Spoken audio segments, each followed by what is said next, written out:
You have listened to the super awkward Funcast.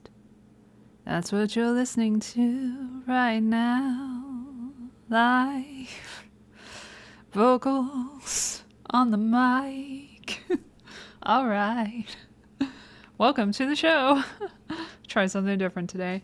I used to play songs at the beginning of these, and I don't do that anymore. So there you got a little bit of a treat of me doing my a cappella version of my podcast theme song.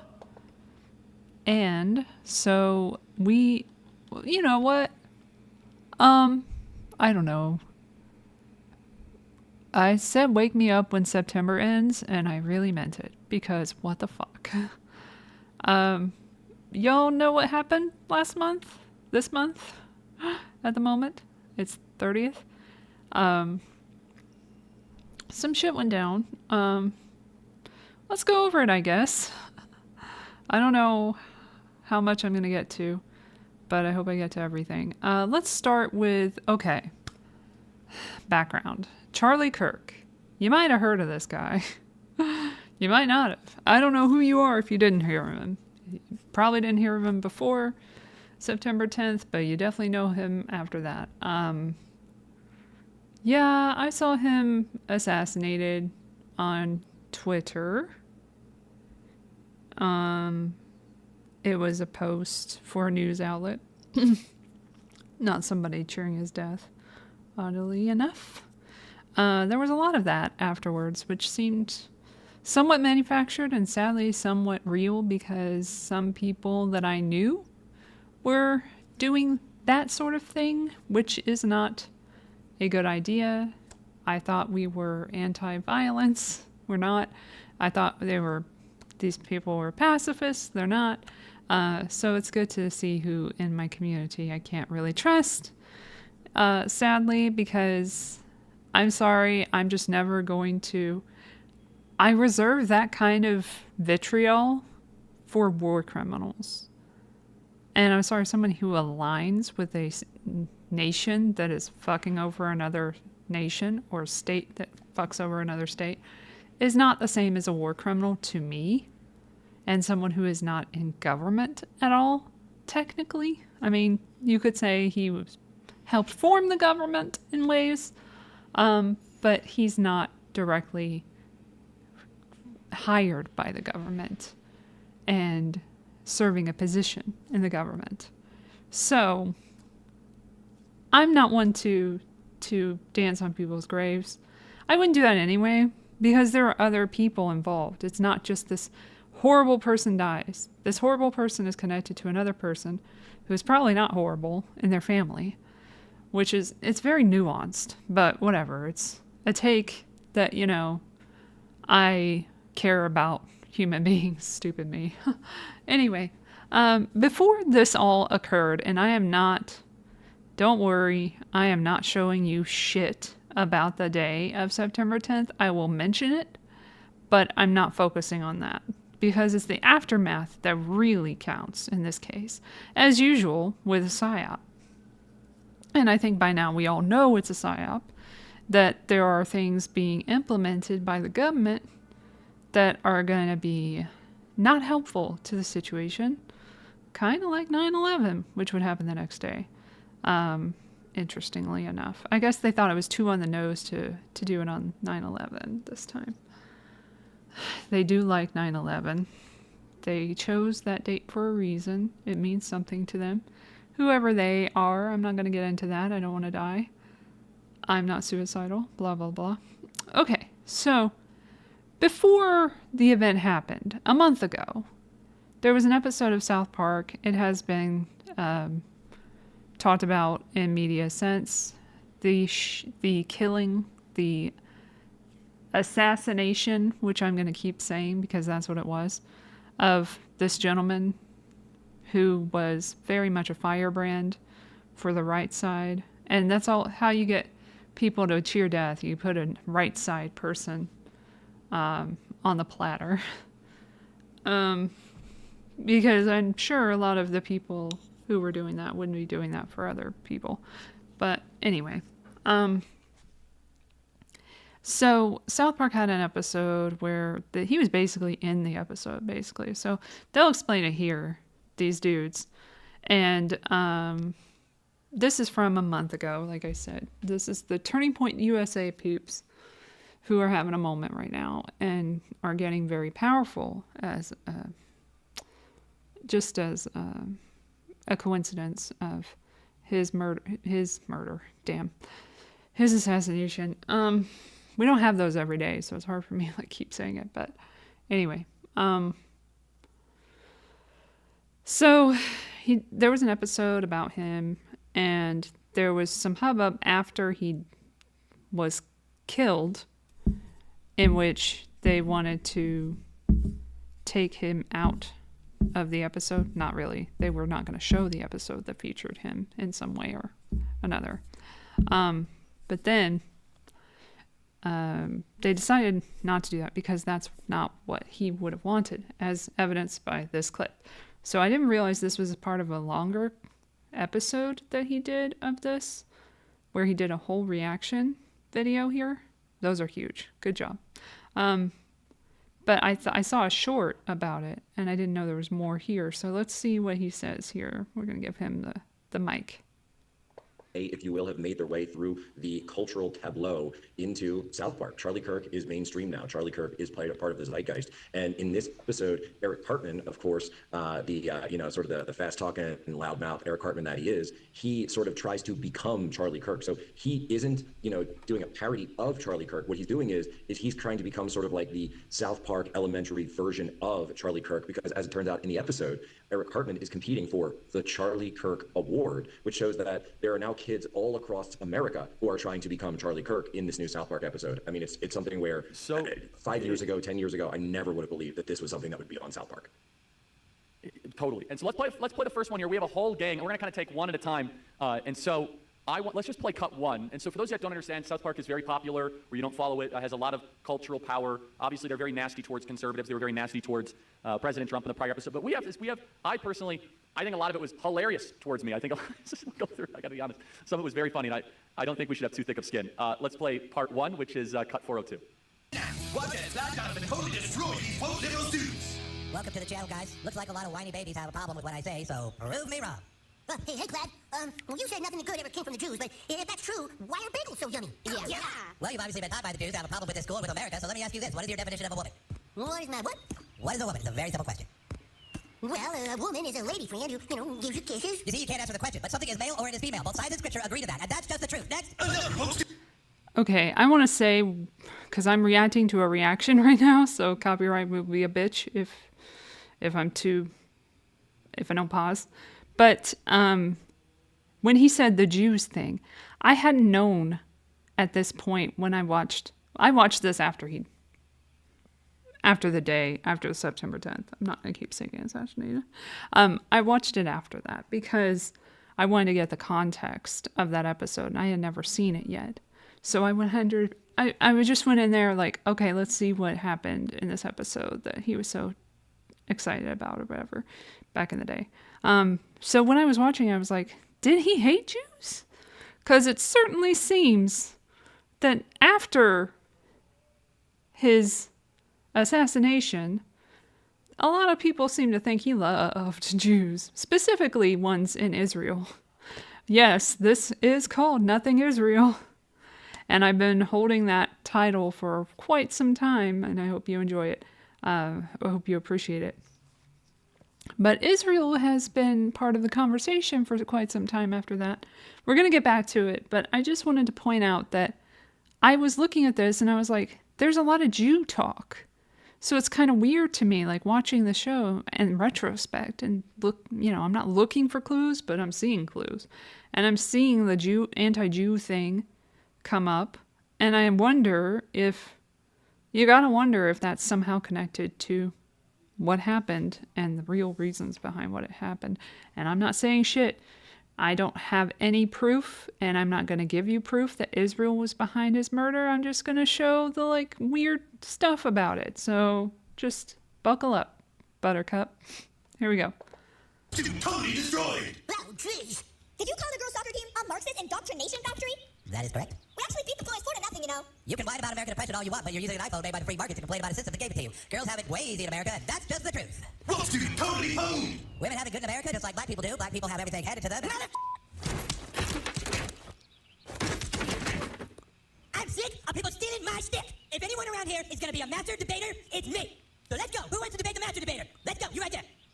That's the stupidest haircut I've ever seen. You are now. Leviticus 3:17 says it shall be a perpetual statute for your generations throughout all your dwellings. So you can shut up, baby. You just hate America and you love abortions. It's the stupidest haircut I've ever seen. First of all, I just think it's hilarious. And secondly, the whole thing is like, wait, so a campus thing I've been doing for 13 years to debate random college kids has now been so important that it gets prominent primetime placement on Comedy Central. I think the whole thing is just awesome. And It's also weird in retrospect that they covered an event that would be like what happened in his last moments of life. Like that he was literally doing this, and that's on purpose because they want it to be about silencing. They're not just going to silence you with free speech in terms of the laws and shit, which they're already trying to do, we'll get into. But they're doing that with a fucking bullet to the neck. They are serious. Whoever the fuck they are, I don't want to get into it. I am not trying to die. But even though the algorithm is not going to give this any fucking attention, it might be. You know, they gave my Epstein episode, what the fuck?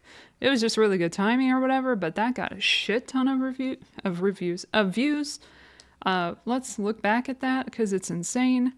By the way, yeah, check out the new episodes of the old episodes that I've posted to the archive, the Funcast. I got a radio play for you. I got a bunch of stuff.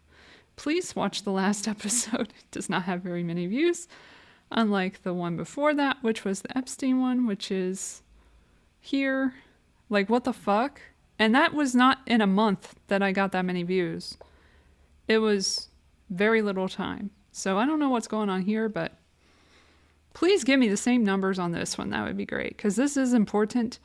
The PSYOP is happening. It's not a fucking false alarm. This shit is going down. It's shooting season. It's shooting seasons, guys. Another shooting happened on the same date. I'm just saying, a school shooting. So shit is going down, and we got to be aware. And hilarious. There's so much more I want to say about this, but the whole shtick, by the way, Comedy Central, South Park, you crushed the water. I compulsively drink water on campus. It's like, okay, boom, we gotta stay hydrated. Now the lozenges, you gotta work a little. By the way, the Holy Bible right next to it. I even said on this campus tour I was gonna bring a Holy Bible with me to every single campus stop. Andrew, you're just, what's on your mind? I gotta be honest. That clip was hilarious. By the way, Andrew's in the spotlight right now. He's the producer, and he's been taking over a lot of the PR stuff for Charlie after his unfortunate demise. And it's been a little awkward, to say the least. That clip was great, and it's actually, of the three long clips of you in this episode, or of Cartman doing you, or even you, that's my least favorite, so I can't wait to play the other ones. But I'm telling you, not only were you featured in this episode, Charlie, your name was in bright lights as the Charlie Kirk Award. So it was like Cartman was you, but he was attempting to be like Charlie Kirk, and then there was a Charlie Kirk Award that he's giving out to the best master debater, and we have to get those shirts for you for tour, Charlie. But it was basically an entire homage to the genre that you've popularized. And yeah, there's other people that have gone on campus, and Milo and Steven Crowder and Ben Shapiro, that have done this format. But I mean, you have taken it to such a new level, billions and billions of views on TikTok. I mean, and they were so obviously parroting kind of some of your talking points. I mean, it was amazing. The things that the water, a lot of people are commenting on the water online because it really is something that you just keep doing. And I was cracking up, Charlie. At one point in another clip, we'll show it, he literally starts taking the lid off, and before he can get a drink in, he sets it back down and grabs the mic and shuts down the person he's debating with, which you do all the time, where you're almost going to take a drink, and then you set it down to get your point in. Putting down that's it. Put it back. Yeah. Putting down the mic in between the question, that is pure art, South Park. That is a 10 out of 10. Look at that. Like, boom, some Holy Bible reference, and that puts the mic down. Like a megulation. Yeah, but putting the mic down, that is pure. And the girl reading off the phone, by the way, with the angry, lib face, I'm reading, so it's just perfect. Blake, your thoughts. We got 2 minutes in this segment. It was all really good. I enjoyed all of it, and we don't want to obviously like hit the end. They said a lot of mean things about various people in the episode, people who are friends of ours. But what I will say is, it was like a very flattering portrayal of Charlie, to the extent that Cartman, Charlie's in the episode, or he exists in the episode, but then Cartman is also just obviously copying Charlie. It's like a very kind of flattering one. In fact, if you look online, there are liberals who are like, oh, like, Charlie Kirk's going to really like this portrayal. They went really easy on him. It was very affectionate.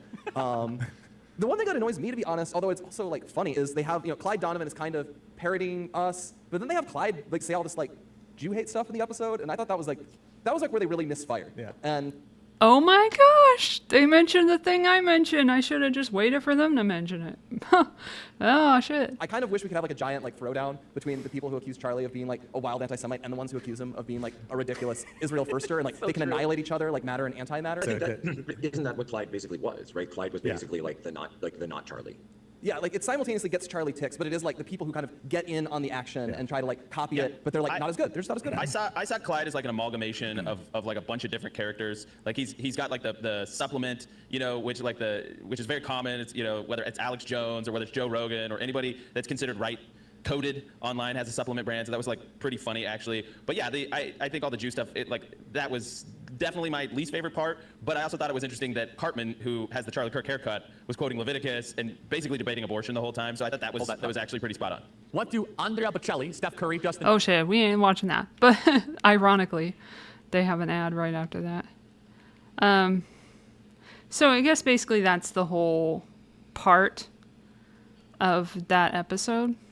But just to give you some background and everything, and then the Jew thing coming up in this thing is crazy because, oh my gosh, the way that like kicked off, like Candace Owens is going off right now. We're not gonna get to her, but like, there's just no more time. There's no time for shit. We gotta get to the text messages because, dude, they really think we're the dumbest fucking people on planet Earth that we would believe this whole story of what went down on that day. I have this version.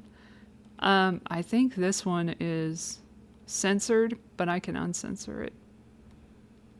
I think. Hold on. Damn. Nobody talks this way. But, anyway, maybe I'll go here. I hate to go to CNN, but they do have it better. They just have it in a better format. Sorry. So this is what we were told. 33, by the way, they were like 33 hours after the assassination. We got him. He turned himself in because of his dad. And then it turns out, no, it wasn't his dad. But I don't know all the details of that. The whole thing is very murky. And the dude is very patsy. And the dude is not the dude that they showed on the stairs. It's just not that same dude. I don't give a shit when anyone says, I said that to my mother. And she was like, exactly. And I'm like, I know, right? Like, we finally agree on something. It's pretty great. They're bringing us together.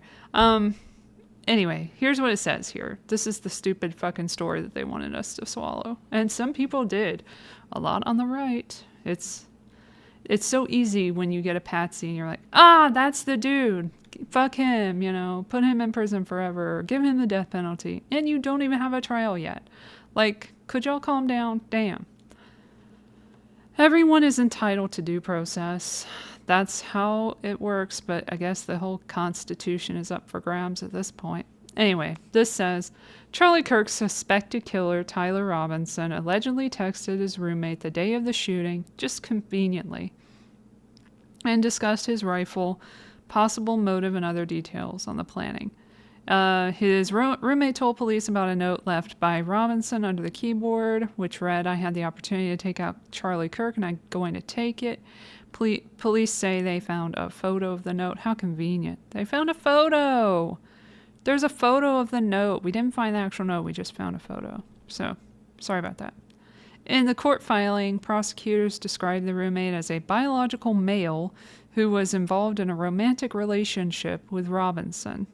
According to this text, I guess you would come to that conclusion, but I have no reason to believe that any of this is true. It's all fan fiction to me, and probably by AI, but anyway, probably not. It could be AI, could be a more sophisticated version that the government uses, who knows. Robinson's roommate provided their text messages to police, according to the documents. How convenient. The roommate was... I find it interesting that there's a trans element to this, like there was in the previous trans-related shooting, the school shooting that happened that we just kind of moved on from immediately. But I haven't. So that was a trans one. We can't have 2 trans shootings in a row, but we have to have something trans-related, right?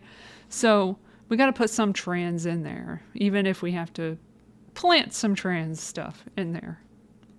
I'm not saying anything, but that person in the photo is dressed like a furry, which is not a fucking... That's not the same, but okay. Anyways, the roommate was alerted to the note by a text from Robinson, which led to the following exchange, and which CNN transcribed from the charging documents. Oh dear, here we go. Tyler. I'm going to do a whole play here. Hold on. Let me get situated. I'm going to get into the mode of this fake person. That doesn't exist. Drop what you are doing. I'm sorry. Already I'm like calling bullshit. Drop what you are doing. Even I don't say drop what you are doing. I would say what you're doing. Anyone would say what you're doing. I almost never use you are. Do you use you are, guys? Sometimes I will say do not to emphasize something. Do not. Do not, do not, do not. I say do not a lot, but I do not say I do not say you are. I just don't. I don't think anyone normally would. But anyway, drop what you are doing. Look under my keyboard. Roommate. What? You're joking, right? Dear me. I am still okay, my love, but I am stuck in Orem for a little while longer yet. Shouldn't be long until I can come home, but I gotta grab my rifle still. To be honest, I had hoped to keep this secret till I died of old age. I am sorry to involve you. Till? Okay, let's move on. You weren't the one who did it, right? I am. I'm sorry. I thought they caught the person. Oh, this one's fun. We'll get to this guy. No, they grabbed some crazy old dude, then interrogated someone in similar clothing. I had planned to grab my rifle from my drop point shortly after, but most of that side of town got locked down. It's quiet, almost enough to get out, but there's one vehicle lingering. Why?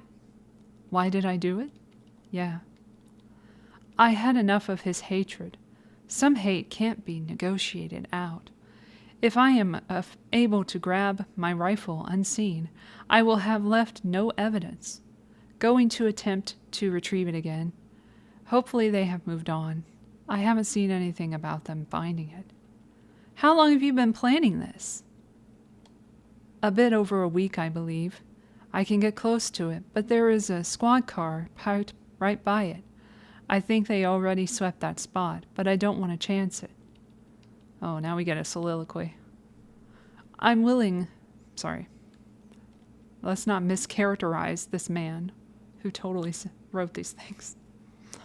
I'm wishing I had circled back and grabbed it as soon as I got my... Sorry, I need a moment. Let me try again. Take 2. I'm wishing I had circled back and grabbed it as soon as I got to my vehicle.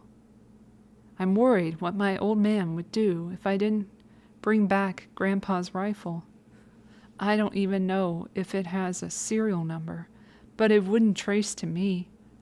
I worry about Prince. I had to leave it in a bush where I changed outfits. Didn't have the ability or time to bring it with. I might have to abandon it and hope they don't find Prince. How the fuck will I explain losing it to my old man? Only thing I left was the rifle. Damn it, hold on. Get it right, Elle. This is important. Only thing I left was the rifle wrapped in a towel. Remember how I was engraving bullets? The fucking messages are mostly a big meme. If I see notices bulge ooh on Fox News, I might have a stroke, alright? I'm gonna have to leave it. That really fucking sucks. Judging from today, I'd say Grandpa's gun does just fine. I don't know. I think that was a $2,000 scope. Delete this exchange. My dad wants photos of the rifle. He says Grandpa wants to know who has what. The feds released a photo of the rifle, not a video. I'm giving it way too much evidence. And it is very unique. It is. It is. He's calling me RN, not answering. Since Trump got into office, my dad has been pretty diehard MAGA. I'm going to turn myself in willingly. One of my neighbors here is a deputy for the sheriff. You are all I worry about, love. I'm much more worried about you. Finally chimes in after soliloquy. Totally didn't delete any messages, if this was true. Obviously it wasn't. Anyway, don't talk to the media, please. Don't take any interviews or make any comments. If any police ask you questions, ask for a lawyer and stay silent. Or just, air all of this and make me look like an asshole. Except you didn't do that because none of this was real, so that's fine. So yeah, that happened. Then, back to the whole thing with George Zinn. Oh yeah, this part though. So, here's how he really sounds.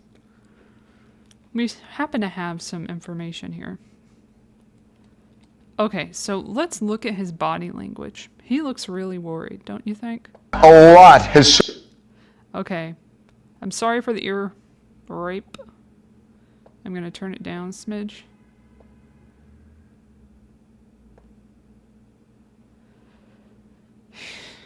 Here he is in court. Surface now in the assassination of Charlie Kirk, the person charged with the crime now, Tyler Robinson. There is a lot of information about what he said before and right after this, who knew about it, but we are going to start with his first appearance in court. Yes, in front of the judge in Utah County. Robinson appeared remotely. He is still in jail, but appeared by a video feed as the charge of aggravated murder was read in court. The only thing he said on the record was his name. The judge asked him to state his name. He said Tyler James Robinson. He was so stoic that at first it looks just like a photograph. Yeah. But that is him. He stood there that way for the entire proceeding, which wasn't long at all. It wasn't very long. They announced that it was aggravated murder, as we expected. That aggravated murder is what leads to the death penalty. And okay, so they show him there. Let me see if I can go a little bit deeper here. And I want you to consider also that, or remember that TMZ was behind all of this. Like, they were every day showing, also they got in trouble for some shit, but we're not gonna get into that. But they were getting evidence and stuff and like investigating and shit. Like, it was a lot. They had a video that came out and all this stuff of him walking around. You can look into this whole case. Like, I'm not gonna do like all of the information, but just give you like an overview because it's too involved. All the lies and everything and the timeline, that's not the same person. That's just saying, not adding up and everything. Okay. I'm going to try and see if we get back into the courtroom. I don't think we're in the courtroom anymore. Anyway, there's that. And then shit, that is not what I wanted to go to. In fact, I'm going to skip right over that. Where did I put that? Oh no. Where did you go? Here he is. Okay. So then this dude pops up. The dude that he was mentioning, the old man, is George Zinn. And George Zinn is 71 years old here. And he's been involved in other things, oddly enough. And this is all over online. This is just one account repeating it. But like, The dude is in a lot of places, so that's screaming psyop. He was a witness, and he was the one who went in early on so that there was a suspect, and so that the chosen patsy had time to get away and do this whole thing with the manhunt and everything. I guess they needed a lot of drama behind everything, but I don't know. It turns out that he got caught himself, but let's get to this part.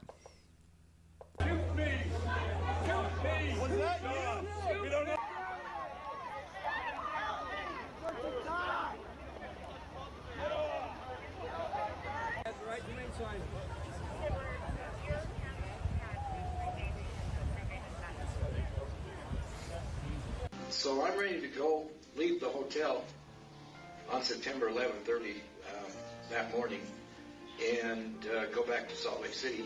And they said, come down, look in the lobby. Something's happening here. They said there's a plane that's headed towards one of the towers in New York City. And we're just glued. Everybody in the lobby is just going, wow, this is pilot error. What's going on here? You know, it was very confusing. And we see that plane go in, and we just think, wow, you know, and then I think it was, what, a 9/12 or something like that, that second plane hit that tower. Immediately chaos. So yeah, that's a weird one. And then, hold on, fuck. Me and my bad. Hold on, let me do this.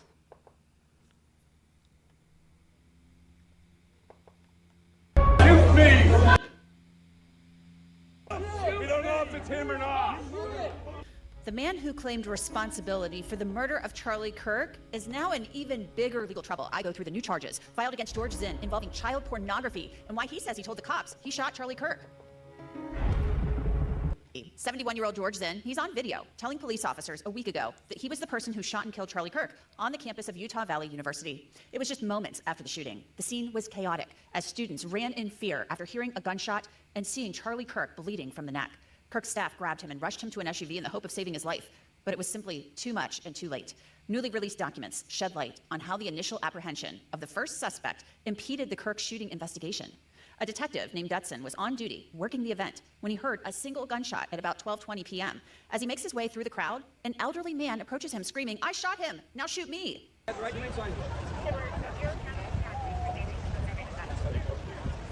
That man, we now know, was 71-year-old George Zinn, and he tells officers he's the shooter.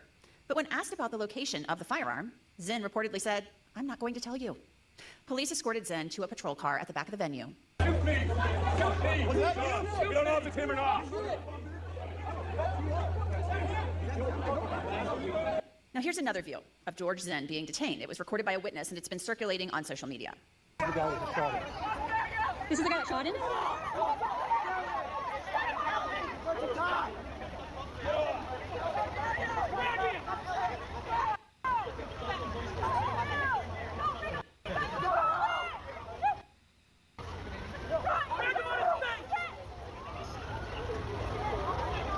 Zinn was transported to the Utah Valley University Police Department for questioning. Now, before Detective Dutson could advise him of his rights, George Zinn asked for a lawyer, so they couldn't conduct an official interrogation. But the affidavit goes on to state, "At that point, I advised George I did not think he was the one who did the shooting. But since he told me he wanted an attorney, I could not talk to him. At that point, he advised, I am already going to be in trouble for saying I shot him, even if I did not. I did not ask him any more questions at that point."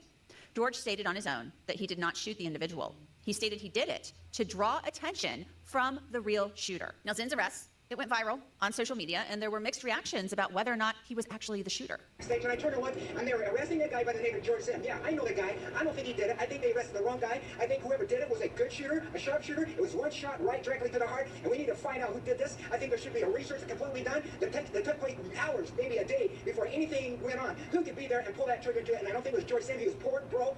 He maybe was on medication, a little bit loony-boon. Maybe a perfect person to pick to say that did it, but I don't think he did it at all. So at this point, but did you see him taken into custody? Did you see him with any kind of thing in his hand, any device in his hand or anything like that? Yeah, I saw when they actually put the handcuffs behind his back. I cover a lot of really scary crime stories. Oh my gosh, they all have commercials now. Bo Mason Depressing. announced Zinn's arrest and subsequent release. During the investigative process, we located a couple of persons of interest. We interviewed those individuals. And after releasing them and after clearing them of being suspects, they face scrutiny, they face threats. We ask the public to be patient with the investigative process. These individuals were not suspects, they were people of interest. We ask that you do not impose into those people and that investigative process. They don't deserve that harassment for being subject to that. But newly released documents now reveal that Zinn was at the hospital, and he admits to the FBI, quote, he was glad, he said, he shot the individual so the real suspect could get away. The affidavit provides more information on the comments that Zinn made during the transport. During this time, George made statements to the officer that he was glad he said he shot the individual so the real suspect could get away. He also stated to officers that he wanted to be a martyr for the person who was shot. FBI investigators and Utah state investigators conducted an interview with Zinn where he openly admitted that he was not the shooter. In Utah, that's a crime, so authorities had enough to book Zinn immediately into the Utah County Jail on suspicion of obstruction of justice after he was cleared from the hospital. But it doesn't stop there. Toward the end of the questioning, agents ask him if they can look through his phone and whether or not there would be anything illegal on it. What Zinn says next sparks a whole different investigation. The man sitting in the hospital bed confesses to using his phone to look at child sex abuse material. This is all according to a probable cause affidavit. Why? Why? How dumb is this dude, or how programmed is he? What the fuck? Yes, seriously. I guess at least he was honest, but that is incredibly disturbing. The agents sat with Zinn and they looked through his phone contents, and the affidavit is pretty graphic in nature, so I'm just going to read portions of it. The affidavit states, the photos folder contained images of prepubescent female children around the age of 5 years old. The children were dressed in underwear. George told investigators that he was sexually aroused by children ranging in age from 5... So he's a pedophile. Okay. Sure. Of course, the government would use a pedophile in some capacity, I guess. That makes sense. To 12 years old. I observed many images of young female children posed in different positions, often referred to as child erotica. One definition of child erotica is non-pornographic material relating to children that is used by individuals for sexual purposes or gratification. The images almost always depict children posed in swimsuits, underwear, or compromising positions. There are more than 20 images of child erotica content on George's cell phone in the images section. These images are copied and reused more than 50 times in separate conversations with different contacts and phone numbers. George is... Yes, okay. The thing about sexual abuse, child sexual abuse material, is that usually it's not just for the person who is looking at it. There's usually a network going on. That's what I was thinking before when I was thinking about these pedophiles and how they operate, everything. Like, if they're a pedophile, if they're looking at that material, they're probably gaining some kind of profits from it, if they're smart, I guess, sadly. And sharing it with other people and probably getting some kind of something in return for that, I think. Sending these images in over 5 conversations, saying they are his daughters, asking people to perform sex acts to them, and telling contacts he performs sex acts to them. Investigators seized Zinn's phone, and Utah County forensic examiners downloaded it forensically to further review and investigate. On Monday... Okay, was that his daughters, though? Like, that's kind of a big deal to say that those were his daughters. Let's hope that's not true, because that's fucked. But pedophiles be pedophiling. George Zinn was released from the Utah Valley Hospital and taken into custody. As of now, there is nothing suggesting that George Zinn and the real alleged shooter, Tyler Robinson, are connected in any way. But this isn't Zinn's first rodeo. He's actually well known by Utah police as a political gadfly. He likes to hang around political... Exactly. We just looked at that. Here's some more information from Long Crime, like an actual MSM kind of source. Events. So there's no question as to why Zinn was at the first stop of Charlie Kirk's American Comeback Tour at UVU that day. A few months ago, I referenced this last night, Charlie posted to social media, when things are moving very fast and people are losing their minds, it's important to stay grounded. Turn off your phone, read scripture, spend time with friends, and remember, internet fury is not real life. It's going to be okay. He again said, when you stop having a human connection with someone you disagree with, it becomes a lot easier to commit violence. He said, what we as a culture have to get back to is being able to have a reasonable agreement, where violence is not an option. Now again, to my young friends out there, you are inheriting... Okay, these people are all acting. Clearly there's a camera in front of them. They're being surveyed by this fucker, Cash. And, you know, they're being told to spout some propaganda and shit. So that's what that is. Let's get back to Zinn, because that's what I care about. I don't know why we went here. Fine on Saturday. Mind you, this was the same week as the Boston Marathon bombing. Oh, shit. That killed 3 people and injured 107 Hold in up. Utah with misdemeanor crimes. Most notably, he was involved in the Salt Lake City Marathon, where the then 59-year-old sent an email to the marketing director of the marathon asking, quote, "I was wondering if you needed anybody to help place bombs near the finish line on Saturday." Mind you, this was the same week as the Boston Marathon bombing that killed 3 people and injured 100. Could we maybe look into that? Like, what the fuck is that? Why is he interfering in these psyops and shit? Like, what is going on? Did he not get the memo? Shh. We got somebody else to do it. Stop getting involved. In the 70s, so staff took these allegations very seriously. Luckily, nothing happened at the event, but the email was reported and Zinn faced a second-degree felony charge, threat of terrorism. In 2019, Zinn was also one of 8 people arrested at a Utah Inland Port Authority board meeting. Zinn and other protesters became rowdy, pushing and shoving. According to the arrest report, Zinn became angry and pushed some of the protesters because he thought they were blocking a Utah Transit Authority bus. For that incident, Zinn faced charges of disorderly conduct and failure to disperse. But these current charges, they're a whole new ballgame. So to discuss all of this, I'd like to bring in Rich Schoenstein. He is a... I would like not to. Okay, so then they discuss the legal aspects as they do, because it's a lost channel. So, yeah, there's that aspect of it. What else are we gonna... We went there. I don't want to get to David. I don't think I have time for David today.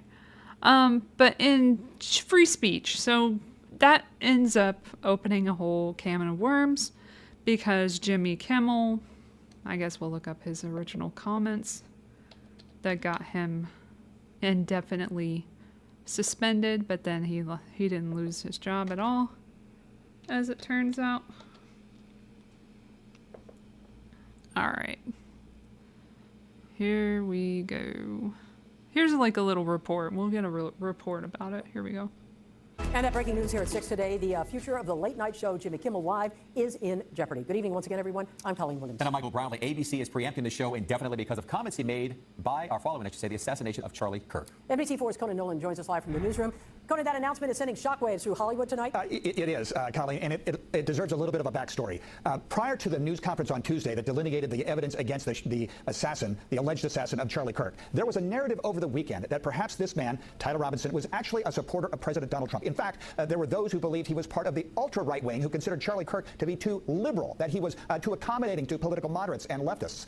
That turned out not to be the case. But in between that wording on the internet and what happened on Tuesday with the announcement of the evidence, it appears that Jimmy Kimmel bought into what was being said online, and that led to the monologue that is in dispute on Monday night. The controversy stemmed from this joke during Monday night's monologue on the Jimmy Kimmel Live show taped on Hollywood Boulevard.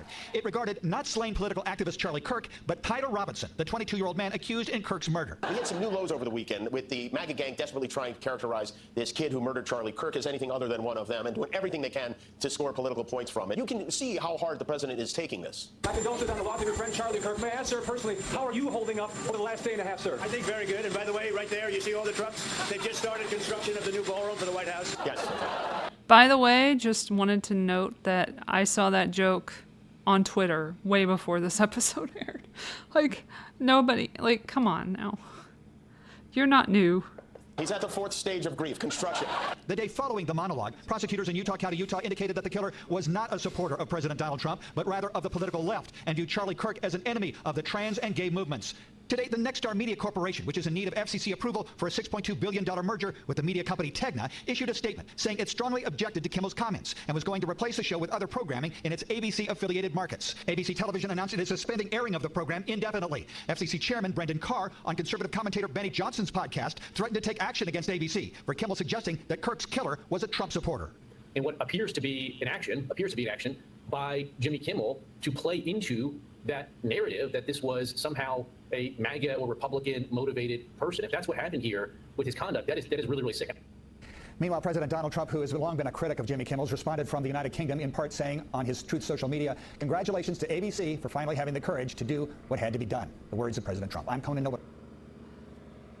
I didn't know there were so many Conans. There's a plane. It's very loud. I apologize. I'm gonna save this for later. I'll paste that.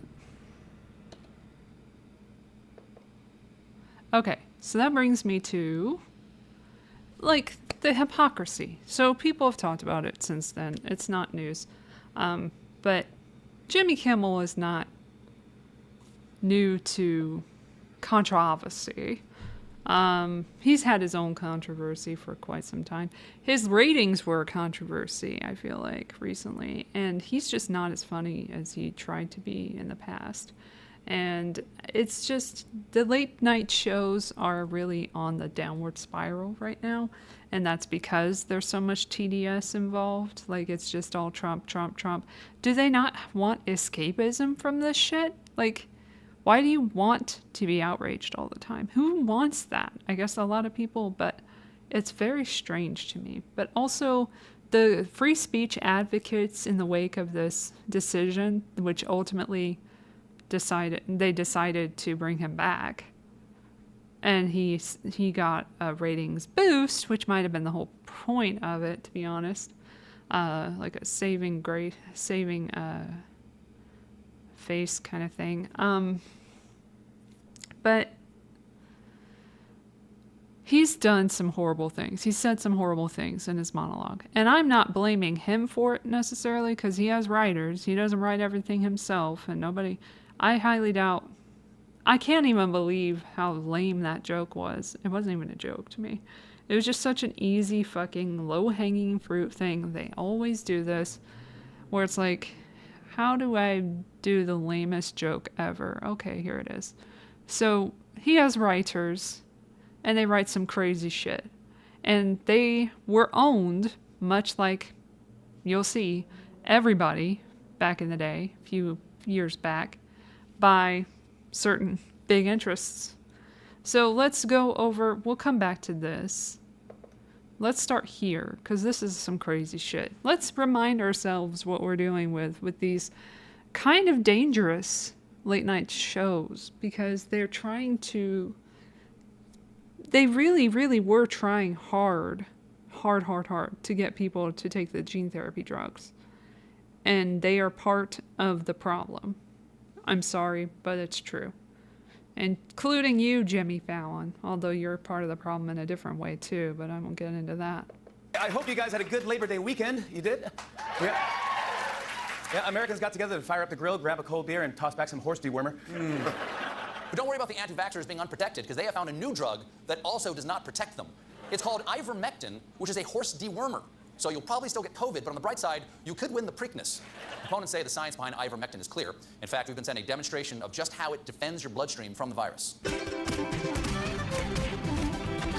still got a lot of hand dimwits out there. People are still taking this ivermectin. The poison control centers have seen this spike in calls from people taking this livestock medicine to fight the coronavirus, but they won't take the vaccine, which is crazy. It's like if you're a vegan and you're like, no, I don't want a hamburger. Give me that can of Alpo instead. I gotta say, when I first heard that Fox News was pushing ivermectin, I knew it was gonna be bad, but I was not expecting it to be horse dewormer. Sounds like the name of a drug they give super soldiers in a Paul Verhoeven movie to turn them into RoboCops. You know, someone at the company that made ivermectin once said, hey, should we put not for people on the horse pill labels? And someone else said, there's a picture of a horse on the bottle. It's fine.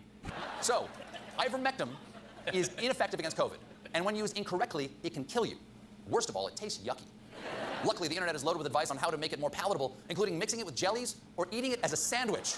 Or throw it on your roast beef. Technically, it is horsey sauce. One commenter explained, I take it by hiding it in a banana. Is that what it's going to take to get you to accept actual medicine? In that case, can I interest you in a delicious banana? Dr. Fauci said that if hospitals get any more overcrowded, they're going to have to make some very tough choices about who gets an ICU bed. That choice doesn't seem so tough to make. Vaccinated person having a heart attack? Yes, come right on in. We'll take care of you. Unvaccinated guy who gobbled horse goo? Rest in peace, Wheezy. Gotta love the democracy dies in darkness. It never gets old. So yeah, these are the people who were telling us what to do with our bodies.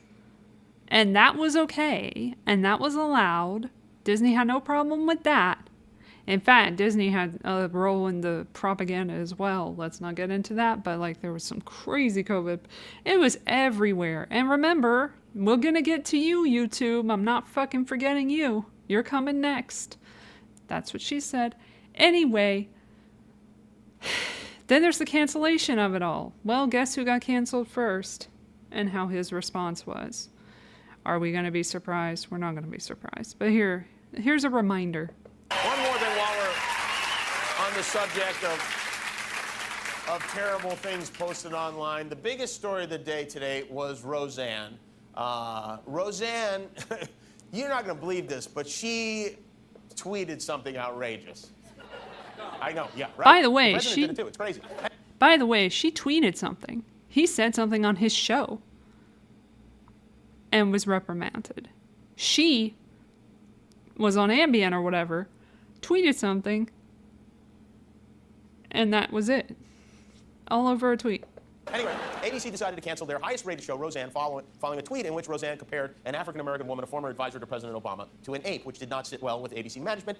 Which is interesting because she claims, I'll play the devil's advocate a little bit, although I don't think she's the devil at all. But in this regard, she was saying that she didn't even know she was African-American or what have you, black, which is fine to say. But Iranian or something of that degree, which obviously she probably doesn't like Iranians very much. She's a Zionist. So Zionist, it's crazy. But at the time I said on the podcast, and you can go get it because it's in the archive, but that I thought she did that. I think I did it in the podcast. I don't remember. But anyway, I said that I thought she did that kind of on purpose because she wanted to get out of the show. But I don't think she wanted to straight up lose the show, Roseanne, that she had built from the ground up. And also launched a career of George Clooney. She launched his career in that show. So anyway, I'm saying that I don't think I was very fair to her at the time to assume that she wanted to fall that hard. But this was before all of the shit went down. So when it turns out like she just loses the whole show, I'm like, wow, they really just stole that show from her. That's crazy. And I never watched it, but I didn't even really, no, I only watched a little bit of it after the controversy because sometimes that makes you want to watch stuff when you hear something. So I watched like the fentanyl episode or whatever that she did. I thought it was pretty good. But anyway, she was trying to bring, these issues to light and everything that were affecting the working class, which is crazy because she had them like all win the lottery back in the day, but then was like, nah, psych. So some crazy shit went down in the original Roseanne, but we're not going to get into it. So this is how he responds to that whole situation. Or anyone with a brain, really. So they announced that this first season of the show is also its last, which is a huge blow to business. I mean, we don't have much on this network. We're hoping the NBA Finals goes 11 games this year. We're still airing America's Funniest Home Videos, okay? Roseanne was a very bigly hit for ABC, and we needed it. But I say, why just... Listen, hear me out. Just because Roseanne is gone doesn't mean the whole show has to go. The show must go on. That's what we say in show business. And with that said, I have an idea that I think makes this work for everyone. America's favorite working class family is back. With all the cast members you love. Hey, Dad. Mr. Connors, hi, how you doing? Coming to ABC this fall. Yeah, that job, turns out it fell through. Dan. Right? I mean, come on. See, the same thing. Hi, I'm Jimmy Kimmel, and this is the internet. That was so boring. I don't even know what to say. But anyway, like he's been lackluster for a while. This was 7 years ago, but damn. Then that brings us to. I'm trying to keep all my stuff together. I think we're at Google. I think we've made it to Google. All right, Google, it's your turn. Nope, that's not Google. That's not Google. This is Google. Here's Google. All right, Google, we need to take a minute. We have to have a word with you because not only is this fucking egregious, but it affected me personally because I don't know if you guys remember or know, but I covered, a long time ago. I don't know if I even have it anymore in here. Let me see how far I can go. I covered the Defeat the Mandates rally in the thick of the propaganda tour for the gene therapy drugs. Oh my gosh, look at all the great things I've done. And when I did that, I did have a video up concerning with Robert Malone in it. I might not have anything from this actually.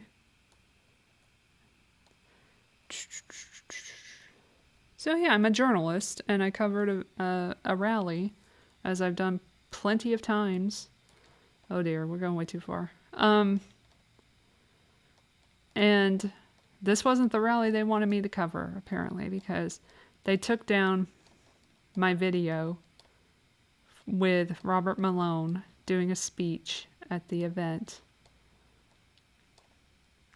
And then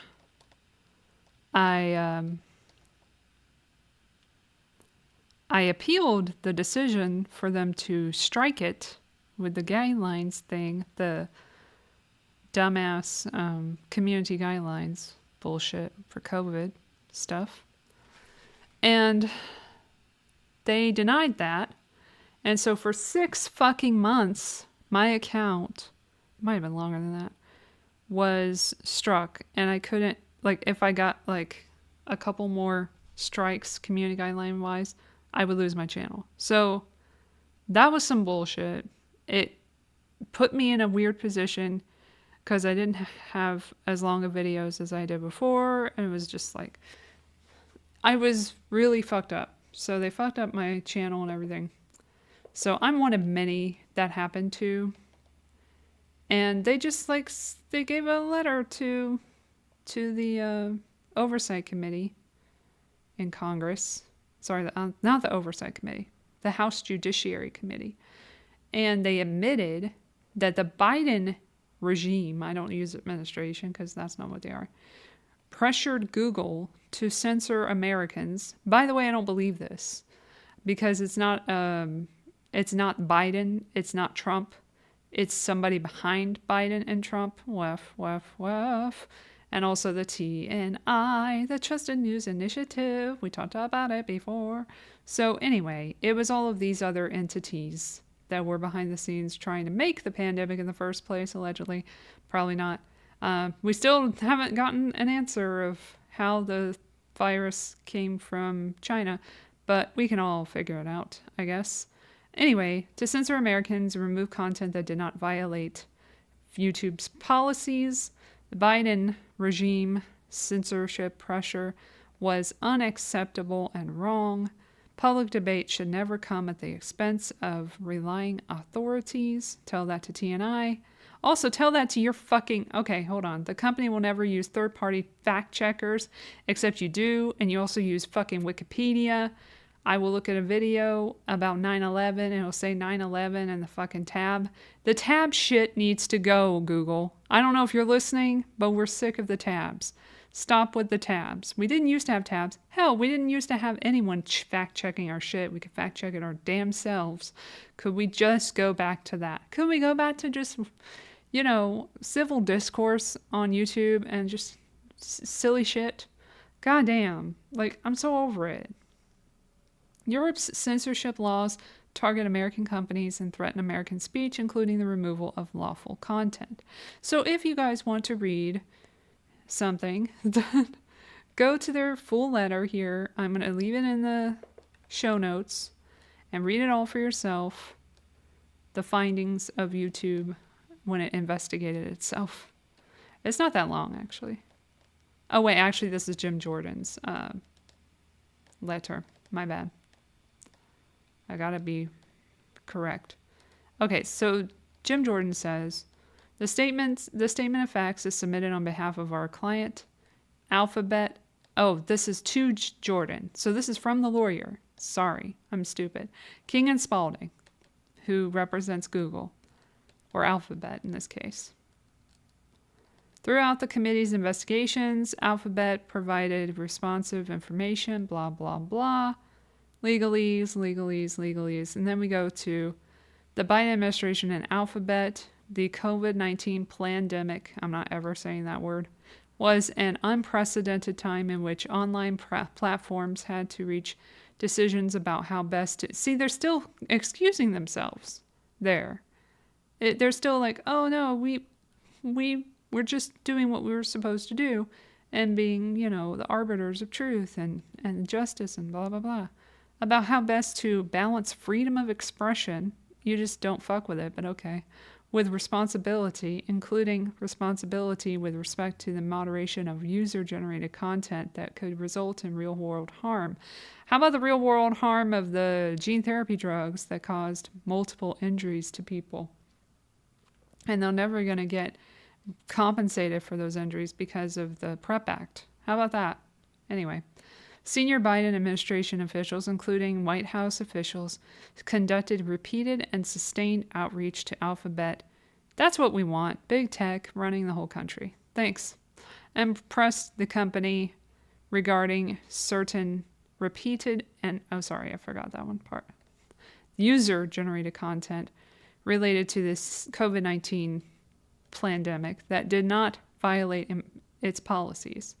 While the company continued to develop and enforce its policies independently, Biden administration's officials continued to press the company to remove non-violative user-generated content. So the reason that my video with Robert Malone, whom I don't even agree with, who was a part of the TRA, I can't with this fucking shit.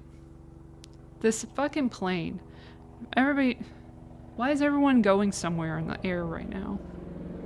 That one's really close. I know you hear it. Alright, let's wait for the plane to go away. At least it's not a helicopter. So, anyway, it might be though, shit. DTRA, the Defense Threat Reduction Agency, which ironically doesn't do that, but whatever. DOD, DTRA, sorry, it's like a whole big thing. So he was a part of that. Oh, it's a fucking helicopter. Fuck! Go find David. Go find David. We'll get to David eventually at some point. Probably not today.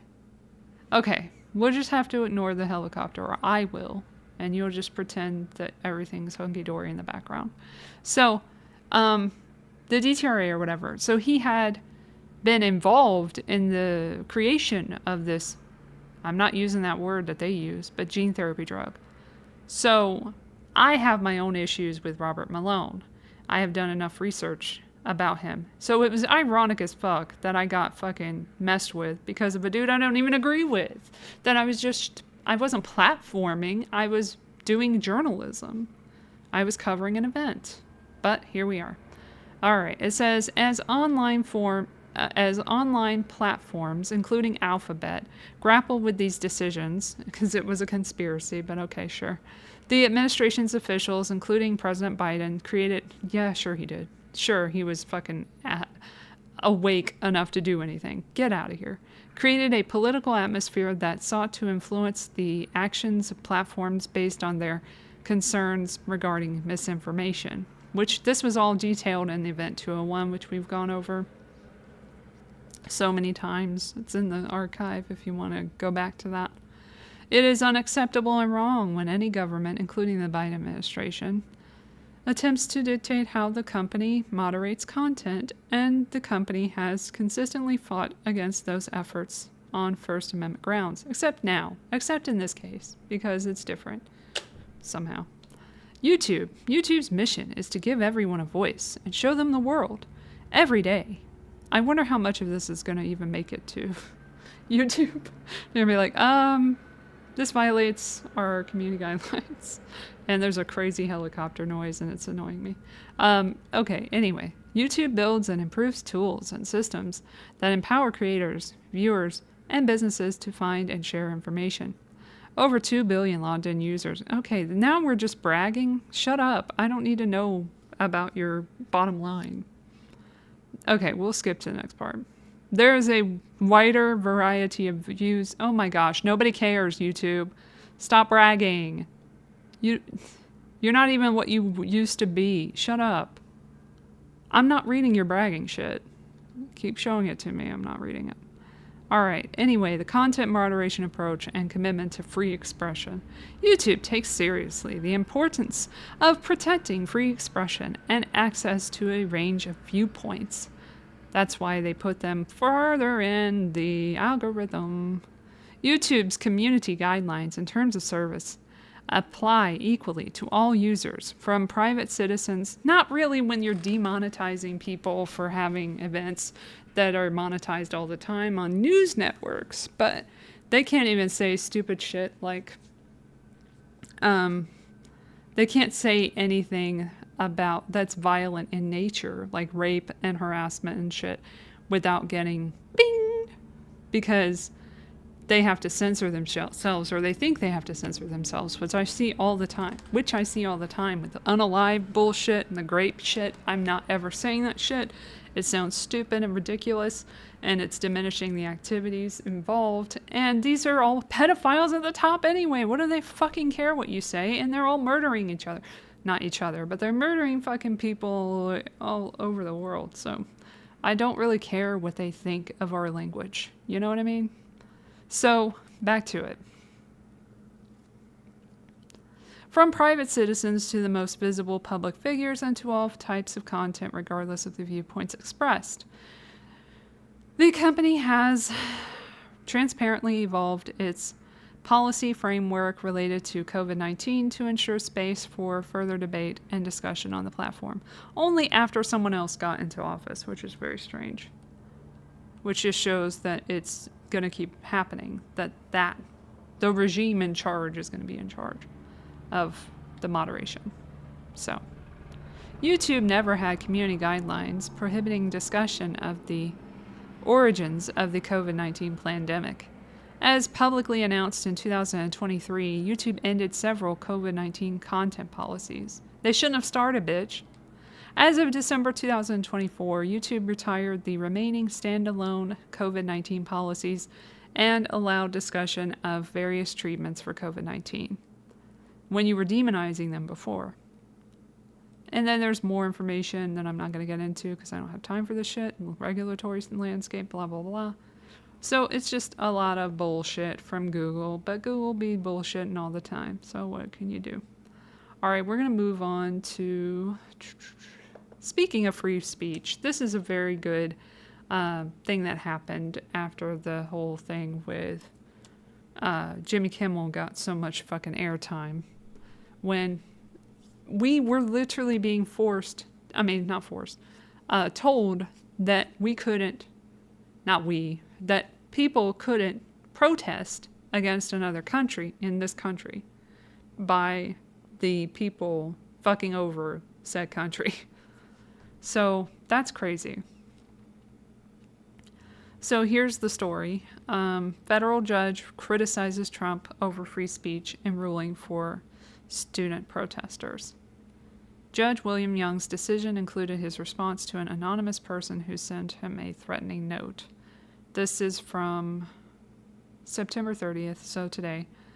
A federal judge on Tuesday heavily criticized the Trump administration's crackdown on free speech as he ruled in favor of foreign students the government has targeted for their support of Palestinian rights. How dare they? Massachusetts-based U.S. District Judge William Young, an appointee of President Ronald Reagan, ruled that foreign students enjoy the same free speech protections under the Constitution's First Amendment as American citizens do. Well, that's funny because that reminds me. Julian Assange did not enjoy the same rights to free speech that we do. And he's foreign. I'm just putting that out there. Like, he did not have that. That wasn't fair. All right. And then the rest of that you can read at your leisure. Let's move on to the other problem going on that we need to tackle. That's Palantir. You guys remember Palantir? You should. Here's another part of their agenda. The ICE agenda is connected to the biometric data agenda, where they want us all to give our fingerprints over, just like they're going to try and do with the EES system in the EU at the border. The entry-exit system, as they call it, where they gather your fingerprints and your facial scan and all kinds of stupid shit like that. Ask you really pointed questions. This is from Forbes. This is from today. Another newbie. ICE awards Palantir another $30 million for a voluntary return program. So Palantir has been buddying with not only WEF and the WEFers in WEF, such as Donald Trump, but they're really buddy with the Trump regime right now. So they're getting a lot of contracts a la Elon Musk. So that's going to be interesting. ICE's joint biggest order for Palantir will help it pursue an immigration policy that encourages people to leave the country without arrest, though some fret immigrants are being left little choice. Well, none of us are going to have a choice in the end because we're going to have to give over our data. The new order is part of a deal worth up to $157.5 million, which tasks the surveillance juggernaut, who's already in all of the police stations with predictive crime software, to identify people for the agency to target in its enforcement efforts. It's part of the same contract under which Palantir was asked earlier this year to deploy new targeting and enforcement prioritization and self-deportation tracking for the same amount, just under $30 million. This is the first time a contract has explicitly stated Palantir will assist on identification and targeting for enforcement for ICE, though previous reporting from 404 Media, based on leaked communications, indicated it was already working on that. Another new order at just under $2 million has asked Palantir to work on ICE's tip line and an investigative leads suite. There's more information if you look down to the story. Not much more, but you can read that at your leisure. I'll leave it in the show notes as usual. And then let's go on to another thing they're doing. The government's embrace of Palantir is years in the making. This is from September 30th. It's all the rage. Palantir is in the news. Civilian federal agency interest in the company's technology has grown, but current and former officials have some worries, including cost. This is from FedScoop. It says there's more attention on Palantir and its work for the government than ever before. Talks about protests at ICE. Inside the government, the focus on Palantir is nothing new, according to conversations with more than a dozen current and former federal civilian tech officials. Internal government discussions about the company, some of the sources say, are largely disconnected from the activists and critics sounding alarms about its customers. U.S. agency officials aren't likely to judge the company because of its work for an agency like ICE, said one former White House AI official. Is he AI? I wouldn't be surprised. Who, like other sources in this story, was granted anonymity to speak more candidly. If officials are making procurement decisions or system decisions in federal agencies, they likely have a strong confidence in law enforcement generally. Instead, questions about Palantir within government circles tend to center on concerns over the cost of the company's products or potential difficulties in removing data from its systems. Those are concerns that Palantir pushes back on.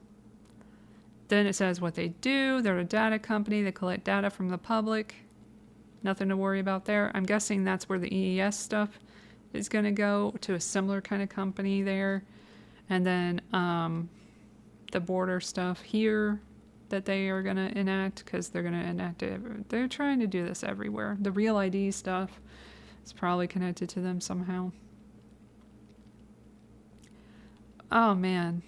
It's just a whole big mess. It says those partnerships have continued under the Trump administration that were happening before. This is nothing new, like they were saying.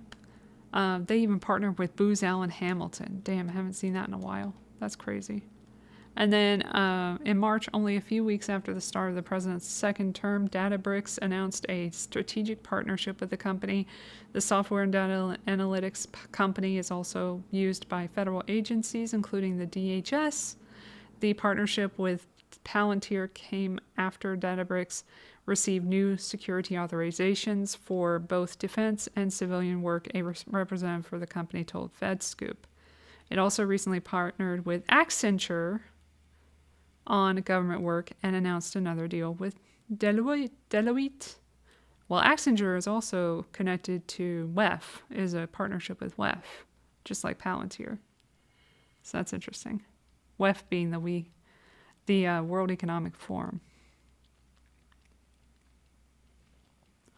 There's more information here if you want to get into the weeds. There's a crypto SAR. Okay. Didn't know that. Didn't need to know that.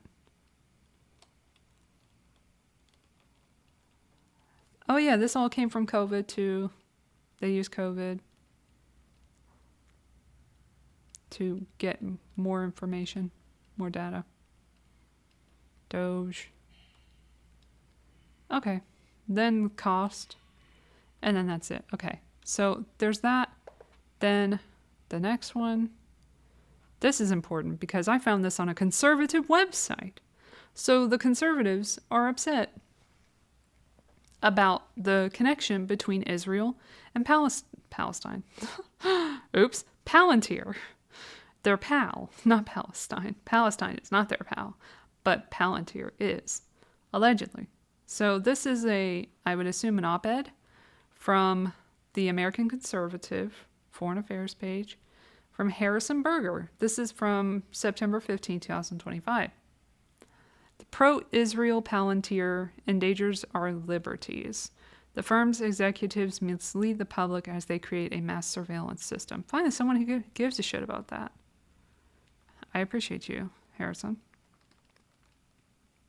It's a very long article, but it's dropping the name Edward Snowden. That's good. Bringing him up.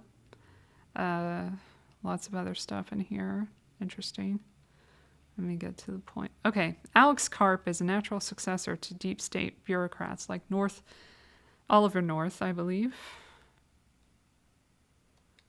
Are we talking about Oliver North? Yeah. Oliver North and Poindexter, or John Poindexter, who was involved in Iran-Contra. Interesting. Okay.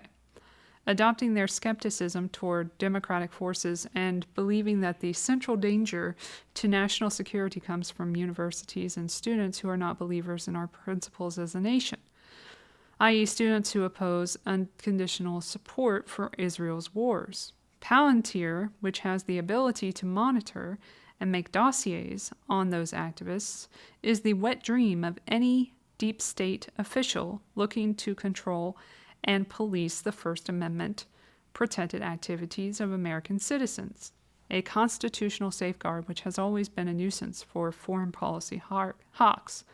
If it were just that, Palantir's vast spying power would already be concerning, but Palantir is not merely another U.S.-based contractor. It is fused with the priorities of Israel's own security state and functions as part of the Israel lobby inside the United States. Its chief executives, Karp, Joe Lonsdale, and former Rep. Mike Gallagher, have more than just an affinity for Israel. They are ideological fanatics who openly conflate Israel's enemies with our own. To that effect, Karp, who, like this author, was inculcated since birth to support the foreign government of Israel, has described college protesters on U.S. campuses as an infection inside society.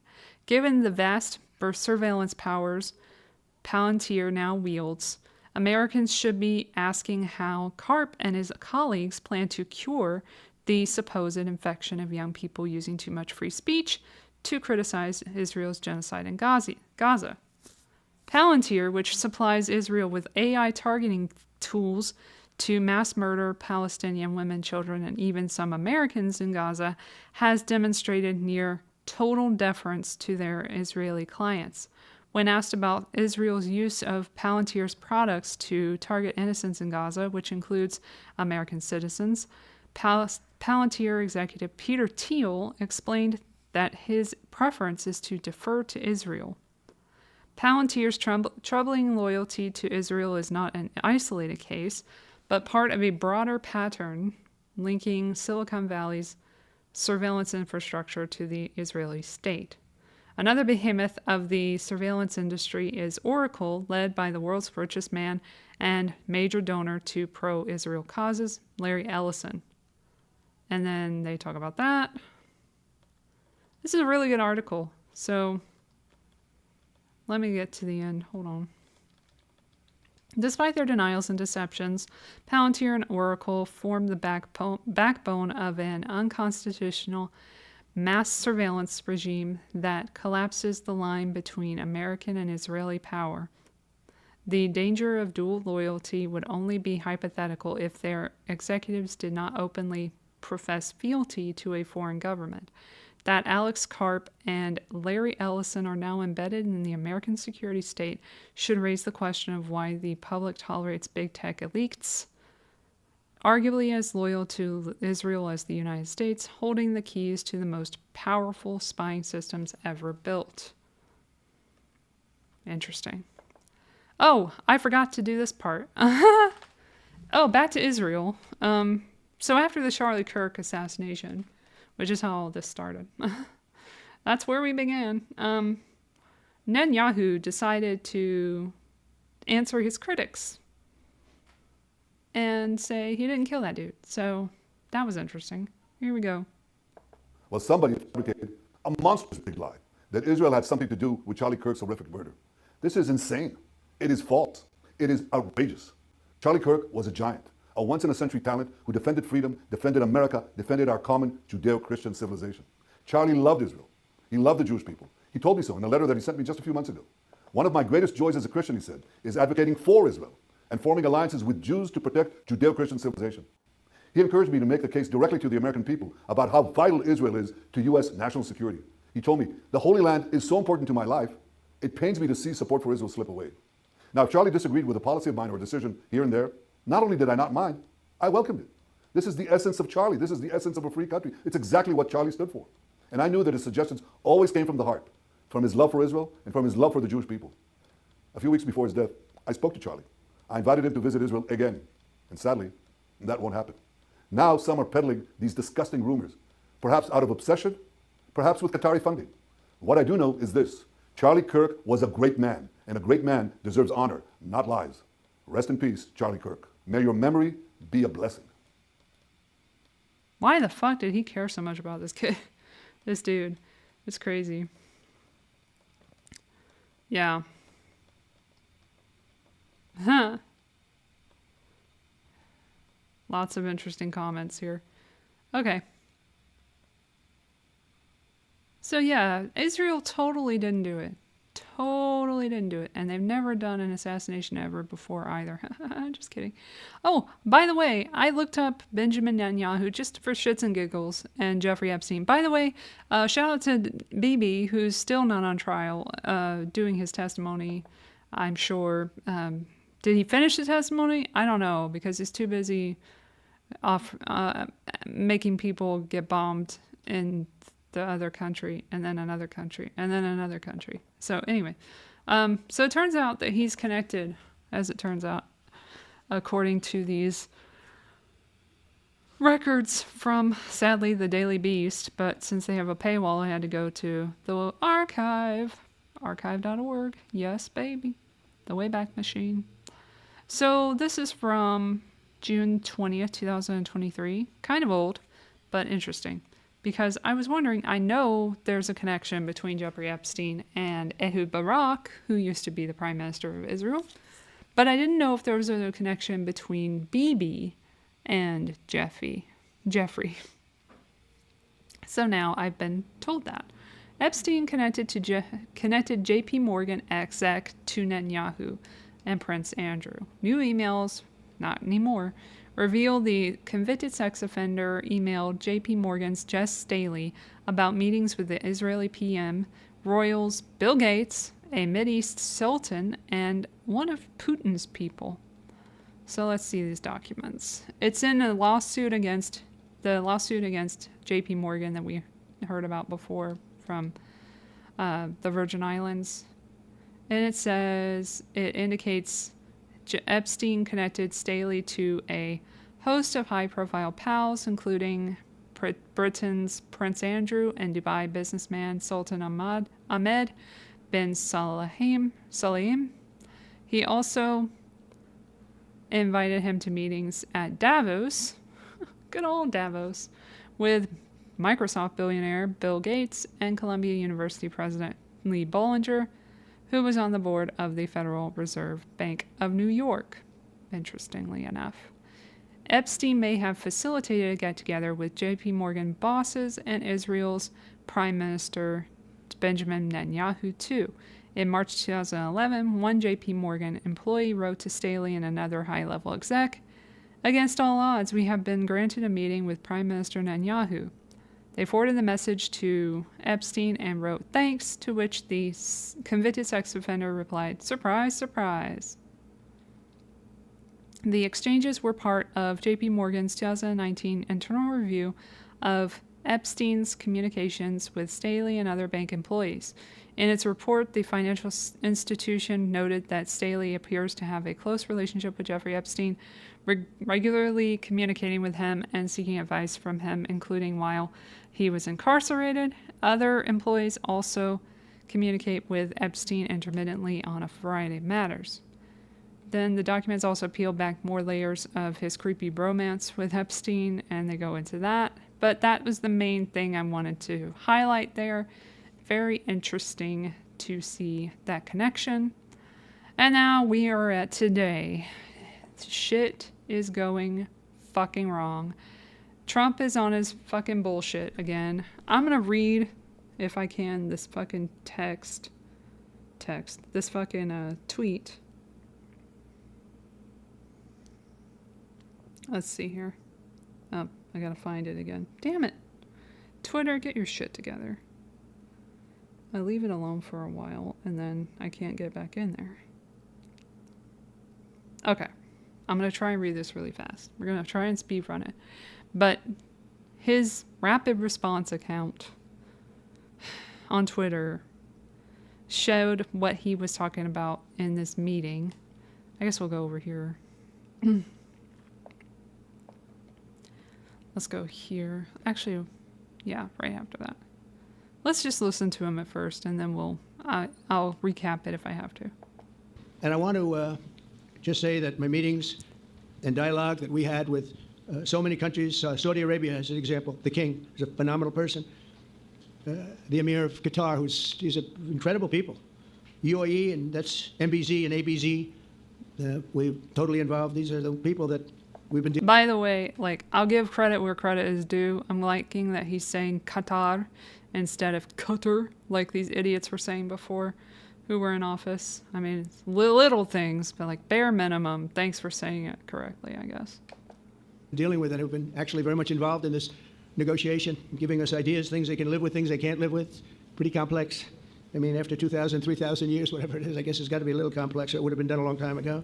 The King of Jordan was with us, as you know, in the United Nations. The President of Turkey, President Erdogan, is a friend of mine, a strong man, but a good man. President of Indonesia, somebody who's an amazing leader. Prabowo, he is an amazing leader and respected by everybody. He was in the room with us. We were together with most of these people that I'm mentioning. Others were by phone or the next day. Was anyone from Palestine there? I'm guessing not.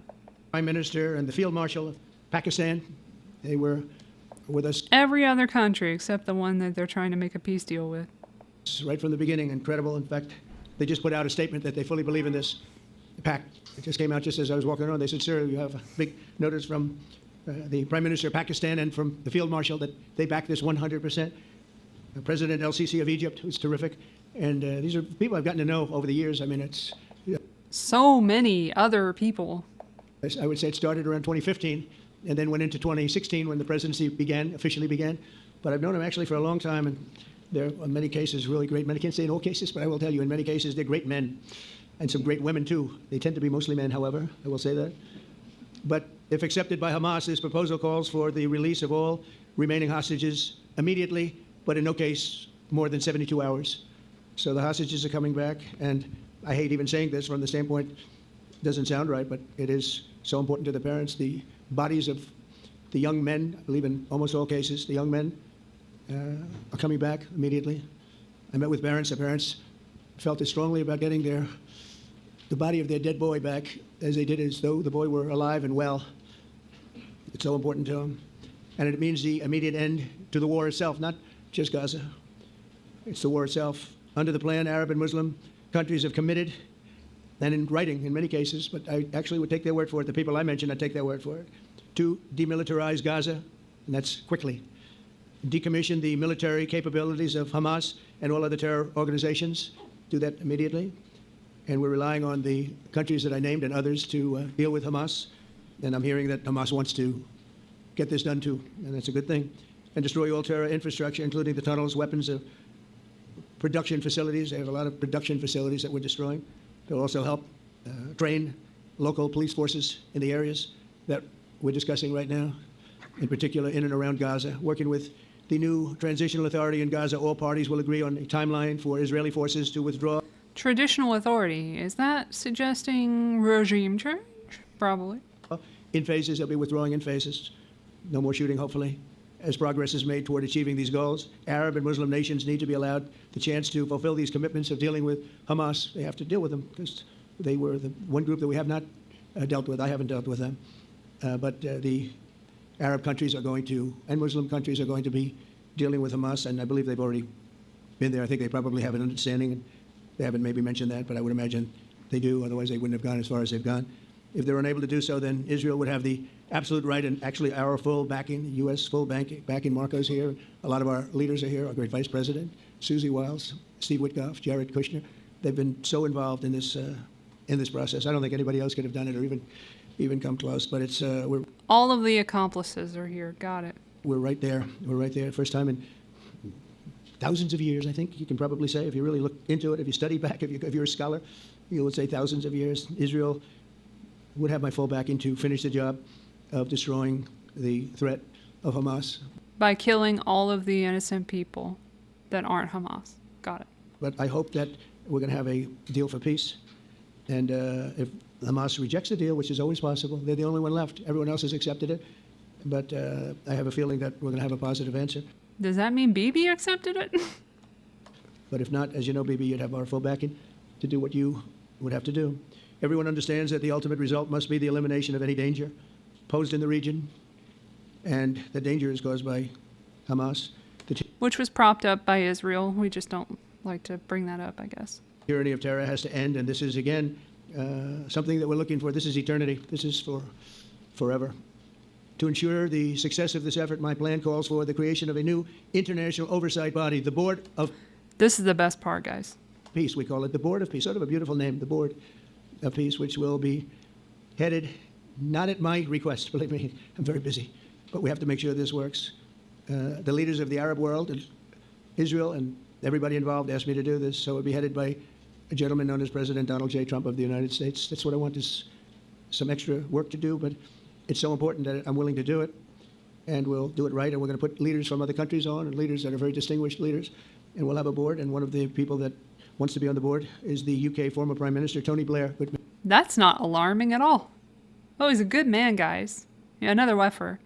And also behind the brick card, I'm just going to go through that real quick, which is Keir Starmer's and Tony Blair's whole idea to have a digital ID in the UK. I will put that in the show notes. I won't go to that, but I just wanted to mention that he's involved in both of these. He's just such a great dude. Man, very good man, and some others, and they'll be named over the next few days, and it'll be quite the board. Working, everybody wants to be on it now. I don't know if that had anything to do. They named me, and everybody else wanted to be on it. I guess they figure, well, he's a soft touch. He'll be easy to deal with. Working with the World Bank and others, it'll be responsible. Hey, World Bank, who were behind the COVID-19 response. They had like a bunch of money in the COVID pandemic continuing, and all the stupid initiatives that they put in place in the public health realm continuing until at least 2023. So that was interesting that they're mentioned as well. Another fucking bureaucratic organization connected to WEF. Well, for recruiting and training a new government that will be made up of Palestinians, along with highly qualified experts from all around the world. However many are left, I guess. Hamas and other terrorist factions will play no role in the board, but they'll play no role in the governance of Gaza at all, directly or indirectly. As you know, thousands of Hamas leaders have been killed and soldiers have been But not all of them. killed. And we can never forget October 7th, but thousands have Never forget. paid the price for that. And now it's time to get our hostages back and get back to trying to build something that's really great and very important. In our meeting today, Prime Minister Netanyahu was very clear about his opposition to a Palestinian state. And Yeah, he hates Palestinians. He wants them all wiped out. We get it. he continuously mentions October 7th, and I understand that. Most people do. And I understand and respect his position on many things, but what he's doing today is so good for Israel. I noticed that they have large crowds gathering in Israel all the time, and they have my name up. They like me for whatever reason, Bibi, I don't know, but they do like They don't like you that much because you're too fucking aligned with Israel. And a lot of Israelis are kind of upset with Bibi, as it turns out. me. But they say two things. Please get the hostages back and please end the war. They've had it. It's had it. So I think it's a very popular thing you do because he's a warrior. He doesn't know about... Okay, if he's a warrior, why doesn't he go to the front lines? Just saying. getting back to a normal way of life. But he is a warrior, and Israel's lucky to have him. But now the people want to get back to peace. They want to get Israel disagrees. Back to normalization in a true sense. Several countries have foolishly recognized the Palestinian state. As you know, some of our European friends, allies, good people. But they're really, I think, doing that because they're very tired of what's going on for so many decades. They've been presidents and prime ministers for years, and during this time, having to do with the Middle East, all they're doing is talking about the same thing over and over. They want to see it get back. And nobody wants that more than me, or I believe Bibi, too. I don't believe Bibi actually wants that. But the people of Israel want it. They really want it. They want the hostage. They want Bibi gone. But okay, sure. Can you do some regime change there? That'd be great. Hostages back. That includes the probably 32 bodies that we're talking about, 20 people that are living, 32 or so people that are dead, and they want to have peace. So let us not forget how we got here. Hamas was elected by the Palestinian people. Israel withdrew from Gaza thinking they would live in peace. Remember that a long time ago, they withdrew. They said, you take it. This is our contribution to peace. But that didn't work out. That didn't work out. It Propped up by Israel yet again. was the opposite of peace. They pulled away. They let them have it. And I never forgot that because I said, that doesn't sound like a good deal Never forgot. to me. As a real estate person, I mean, they gave up the ocean, right, Ron? Yeah, this is all about real estate, guys. They gave up the ocean. They said, who would do this deal? And it still didn't work out. They were very generous, actually. And they gave up the most magnificent piece of land in many ways in the Middle East. And they said, all we want to do now is have peace. And that request was not honored. Instead of building a better life for the Palestinians, Hamas diverted resources to build over 400 miles of tunnels and terror infrastructure, rocket production facilities, and hid their military command posts and launch sites in hospitals, schools, and mosques. So if you want... You know, so the excellent targeting tools from Palantir and such could escape them, could not focus on the terrorists and somehow target the wrong people. Oops, oopsie daisy, IDF says. After them, you'd be after them and you wouldn't even realize you ended up knocking out a hospital or school or a mosque. A terrible thing. Terrible thing, guys. So terrible. Oops. Terrible, terrible way to have to fight. No fight is good, but that's a real bad one. So there are many Palestinians who wish to live in peace. It's not really a fight if you're attacking children, but okay.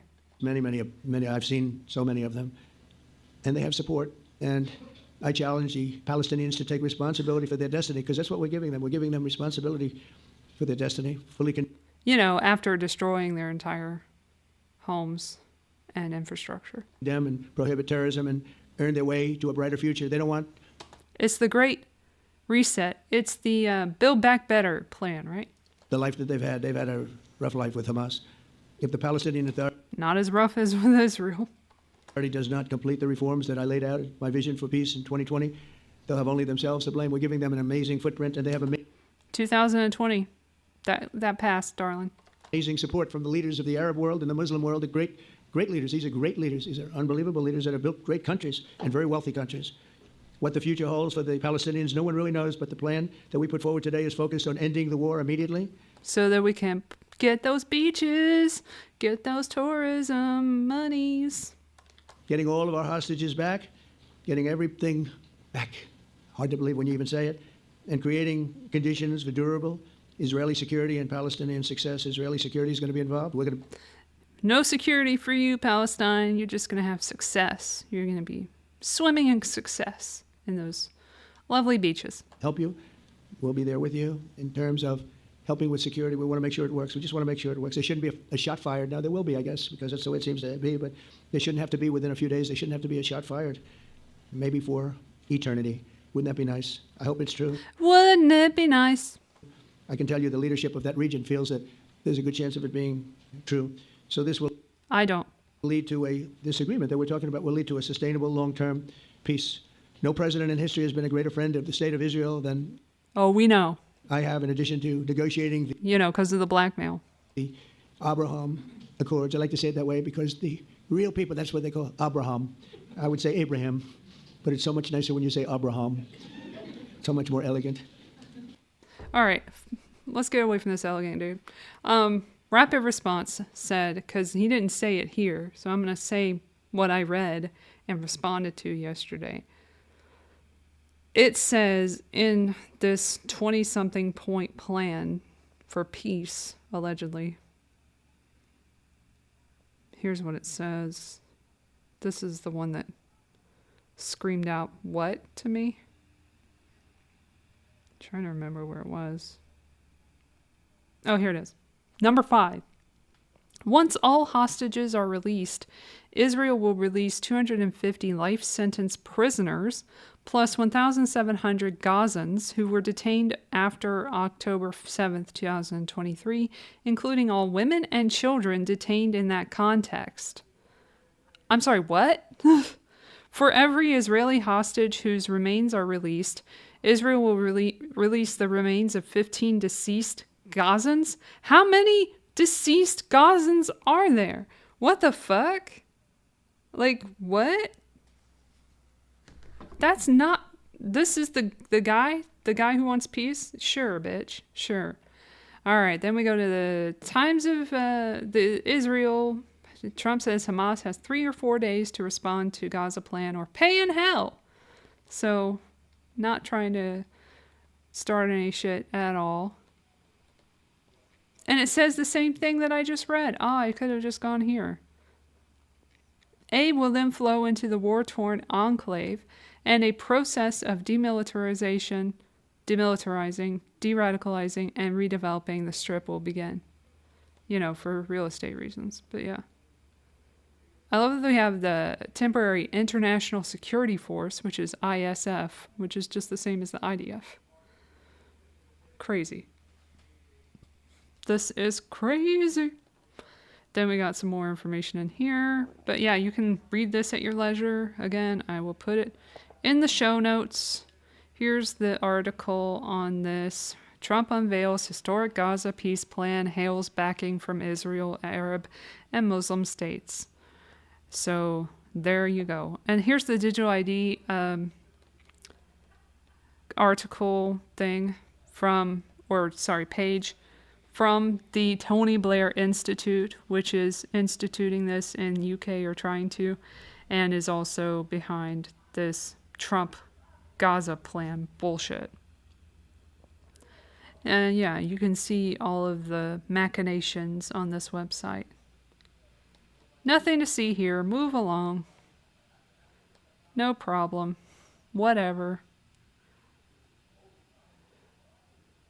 And then, we didn't get to it, but this is what I was talking about before. David is the dude who is a singer whose Tesla was discovered in Hollywood, not far from where I live, sadly, with a allegedly chopped up body of Celeste Rivas Hernandez, whom everyone is trying to figure out why this happened and how this happened and if he was involved and all this stuff. It's all very disgusting. And he's disgusting because he was allegedly in a relationship with her, and there's pretty good evidence to suggest that he considered her his girlfriend and she considered him her boyfriend. So yeah, that's the thing I'm doing within Hollywood. I'm waiting for shit to go down with the police, and it's not quite there yet. So that is the thing there. Okay, quick update on Lively versus Wayfarer, if you care. So what happened now is there's a motion for judgment on the pleadings from the Wayfarer parties, which is saying, like, toss out some of these claims of hers because they don't fucking pass the muster. They're not going to end up in the jury trial. It's a total waste of time. They're meritless, blah, blah, blah. She got all upset today and was like, no, but I need an extension, or you need to get rid of this because I don't want to respond to this, and this is ridiculous. And so, yeah, I don't care, girl. So she's just pissing me off every day again. Ryan Reynolds is pissing me off. He was just on Kimmel, by the way. Not that I give a fuck, because I'm not watching it. But anyway, that's what's happening there. There's no real movement. They have depositions. One was, well, a few were today. A bunch were this month proper. And then there will be a few more until October 10th. But as far as I know, till October 9th, that's the date that I think they have planned so far. And with the Jones of it all, they have Jed Wallace on the stand,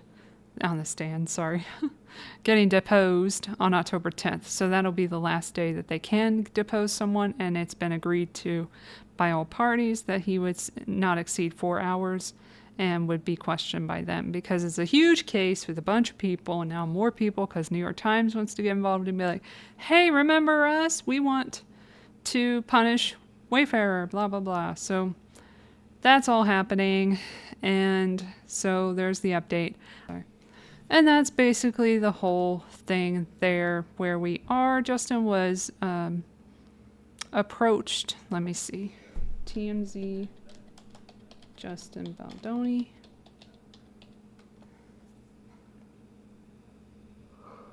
Okay, here's what happened with them. He was caught at LAX.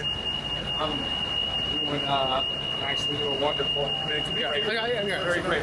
You're doing wonderful? Got a lot of love, man. Got a lot of love. You holding up okay, man? Yeah. You seem to be taking the high road. Thank you. Appreciate it, man. Thank you. Well, we always try to do this, man. All right. Always try to do it. Listen, man. Thank you. Thank you very much. Last question. Let me ask you this.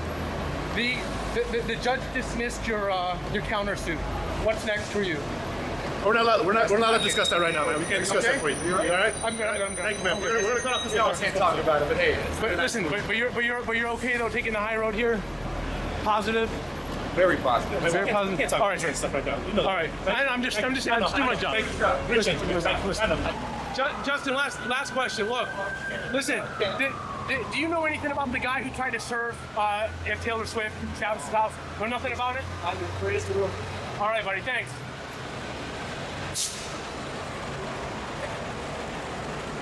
Justin, best of luck, man. Thank you. Hey, keep stay the high road. Take the high road. Keep him positive. All right, man. Thank you. Okay, so basically, yeah, they found him at the LAX, and he answered a couple of questions there. But TMZ's been on his ass and been a dick for a while, and are dicks in general. So, yeah, that's the update there. We finally got some FaceTime with Justin because he was being pilloried in court. And this whole thing with Taylor Swift happened where this process server, or alleged process server, ended up at her property, not her property, but fucking Kelsey's property. So weird. And that didn't actually happen, allegedly. So, well, not allegedly. People found out that dude wasn't even on the report, and he, like, came out to Star magazine of all places to say, hey, I was there and I jumped this fence and I'm just doing my job, blah, blah, blah. But there was no evidence to connect him to Wayfarer at all, and Wayfarer has Venable's attorneys in their emails. So, like, why they would fucking go to fucking Kansas. I forgot which place I'm not a footballer. Kansas to find her ass. It is beyond me. So anyway, that's basically it for today. I'm sorry if it was a really long episode, but we had a lot to cover and not very much time to do it in. And I tried my best to stay under, but I did my I didn't complete my task, and I apologize. And I'm sweaty for it, so that's sucky. Anyway, hopefully October will be better than this fucking month. I'm hoping. I will be going out of the country, so I'll have a lot of things to talk about in the next episode, end of October, so on Halloween. So I'll see you then. Y'all have a good weekend, night, wherever you are, morning, afternoon. Bye.